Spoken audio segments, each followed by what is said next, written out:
7 मई बुधवार को पूरे भारत देश में एक मॉक ड्रिल यानी सुरक्षा अभ्यास किया जाएगा। ये एक सेफ्टी प्रैक्टिस है, न कोई असली हमला है, न इमरजेंसी। इसका मकसद है कि नागरिकों और इंस्टीट्यूशंस को तैयार किया जा सके अगर कभी फ्यूचर में एयर अटैक, टेररिस्ट थ्रेट या नेचुरल डिजास्टर जैसे हालात पैदा हो जाएं। मॉक ड्रिल में क्या होगा? एयर रेड सायरन्स बजाए जाएंगे, लोगों को सेफ जगह पर जाने, इवैक्यूएशन की प्रैक्टिस कराई जाएगी। पुलिस, हॉस्पिटल, फायर ब्रिगेड और अन्य इमरजेंसी सर्विसेज इसमें भाग लेंगे। सिविल डिफेंस और नागरिक वॉलंटियर्स की ट्रेनिंग भी की जाएगी।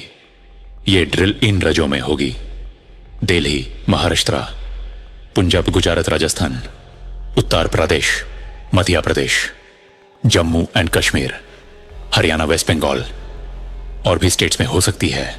लोकल अथॉरिटीज से कंफर्म करें।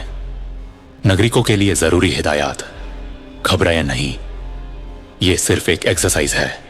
सरकारी गाइडलाइंस को फॉलो करें, किसी अफवाह में ना आएं और दूसरों को भी समझाएं। अपने रिलेटिव्स और फ्रेंड्स को यह मैसेज फॉरवर्ड करें ताकि सब अवेयर रहें। अगर आपके शहर में सायरन्स बजते हैं या इमरजेंसी ड्रिल देखें तो याद रखें, यह सिर्फ मॉक ड्रिल है, असली खतरा नहीं। देश की सुरक्षा के लिए हम सबका सहयोग जरूरी है।